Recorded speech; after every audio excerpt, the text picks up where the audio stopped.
Hello बच्चों, let's read the question. The question says the refractive index of transparent medium is greater than 1 because.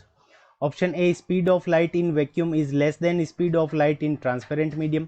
Option B, speed of light in vacuum is equals to speed of light in transparent medium.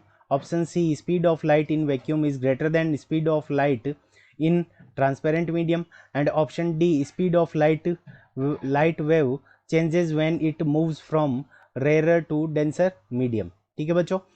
इस question को करने के लिए हम क्या करेंगे, की concept apply करेंगे. की कॉन्सेप्ट. अब की कॉन्सेप्ट के अंदर हम क्या करेंगे कि जो रिफ्रैक्टिव इंडेक्स होता है उसका हम क्या करेंगे, फॉर्मूला यूज करेंगे इस क्वेश्चन को सॉल्व करने के लिए. तो रिफ्रैक्टिव इंडेक्स को हम क्या लिख सकते हैं, म्यू से लिख सकते हैं या फिर एन से लिख सकते हैं. तो म्यू का जो फॉर्मूला होता है वो हमारा क्या होता है, speed of light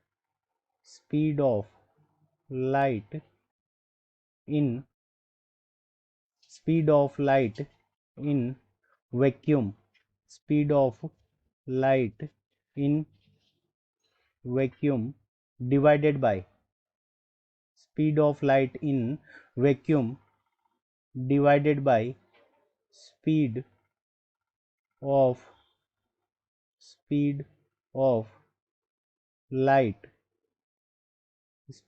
light in medium. ठीक है. तो यहाँ पे speed of light in vacuum divided by speed of light in medium. तो ये हमारे पास में क्या होता है, म्यू का फॉर्मूला होता है. अब हमें इस क्वेश्चन के अंदर क्या दे रखा है कि म्यू की वैल्यू ग्रेटर देन 1 है. यहाँ से हमारे पास में क्या हो जाएगा, म्यू की वैल्यू गिवन है ग्रेटर देन 1 है. तो म्यू का जो फॉर्मूला होता है, स्पीड ऑफ लाइट को हम क्या लिख देते हैं, speed of light in vacuum को सी से लिख देते हैं. C divided by speed of light in medium के लिए हम क्या कर लेते हैं, वी का यूज कर लेते हैं. तो यहाँ पे म्यू की वैल्यू ग्रेटर देन 1 है. ये वैल्यू क्या है, ये ग्रेटर देन 1 है, सी डिवाइडेड बाई वी. तो इसका मतलब क्या हो गया कि सी इज ग्रेटर देन वी हो गया.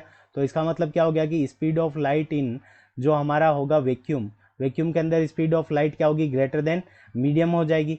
ऑप्शन सी के अंदर गिवन है speed of light is greater than speed of light in transparent medium. Option C हमारा करेक्ट हो जाएगा.